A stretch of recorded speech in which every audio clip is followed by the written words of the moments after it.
ഉടഞ്ഞൊഴുകി വീഴും. ഉൾപ്പൂവിലെ മൗനങ്ങളിൽ മിഴിനീർ കുടമുടഞ്ഞൊഴുകി വീഴും.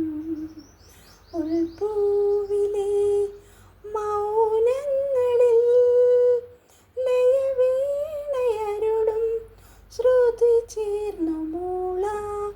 ലയവീണയരുളും ശ്രുതി ചേർന്നു മൂളാം.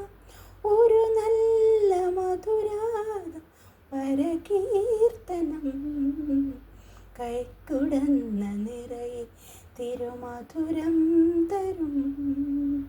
കുരുന്നിളം തൂവൽ കിളിപ്പാട്ടുമാ ഇതളടർന്ന വഴിയിലൂടെ വരുമോ വസന്തം. കൈക്കുടന്ന നിറയെ തിരുമധുരം തരും.